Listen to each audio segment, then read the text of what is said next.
Everyone probably knows this game. Tetris has been on our screens for generations, and while other games come and go, it is still popular today. So what accounts for this longevity? The history of Tetris offers some clues. Meet Tetris, a complex mind bender that's being hailed as the best thing to come out of Russia since caviar. In the late 80s, a computer game emerged from the Soviet Union. Modeled off of pentomino puzzles, Tetris quickly became an addictive hit, spreading throughout the Iron Curtain, before making its way into the West. Actually produced something which is not only original, but is also very, very good indeed. From there, the game continued its ascent, moving from computer screens to Game Boys, TV screens to tablets. Tetris remains a part of popular culture. It's been shown at art museums, played on the sides of buildings, and referenced in dozens of TV shows and movies. It even finds its way into late-night comedy. If you're not familiar with Tetris, imagine different shaped blocks, and that's it. I know, that's kind of how I thought too. Dan Ackerman explores the origins and legacy of the game, in his new book. It's called The Tetris Effect, the game that hypnotized the world. He is senior editor with our partners at CNET and joins us again at the table. Dan, good to see you. I'm so excited to be here, guys. Well, I heard a great assessment this morning from Brandy, who's part of Team Nora. She said this to me: either you're a Tetris person or you're not, and if you are, you're insane about it. You think that's true? You're insane about it. There's addictive quality to it, and that's why we're still playing it 30 years later in almost exactly the same version as it was originally created. But you called it the most important technology to come out of Russia since Sputnik. Really, Dan? I mean, really, what else do we remember from the, kind of technology of the Soviet Union? This was created in a Russian computer research lab by a computer scientist named Alexei Pajitnov, who was working on very high-end stuff, artificial intelligence, voice recognition, back in the 80s. And in his spare time, he made this, and this has really been the lasting legacy of Russia's computer program. It really broke through with color.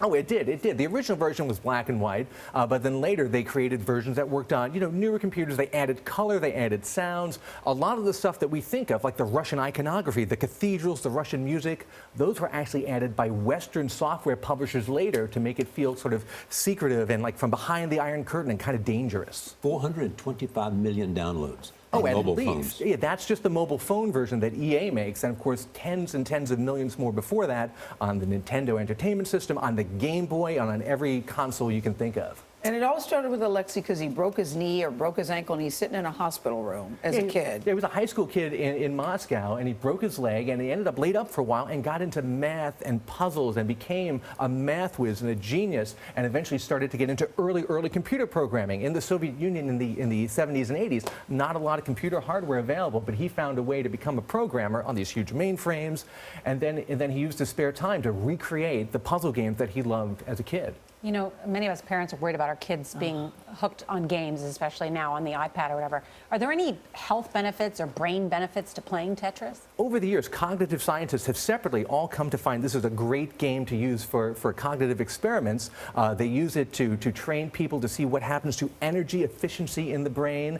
And they also use it to treat the symptoms of post-traumatic stress disorder because the visuospatial activity of Tetris takes up the same avenues in the brain that you use to write short-term memory to long-term memory, and you can then remember things without the same debilitating flashbacks. There's a lot of really interesting research going on. Any studies done about delaying Alzheimer's? That's kind of part of the brain game genre, which scientists are now actually moving away from and saying those brain games that were popular a couple years ago really don't work. But this is a great game for research, at least, because it doesn't use the language centers of the brain. It's purely a visual spatial task, so it activates the brain without making you think too much. And you clearly have a passion for it. Just talking about Tetris, I'm embarrassed to say, look, I've never played. I see a lot of people that do. I find that so hard to believe. I know. I never have. I like all the colors.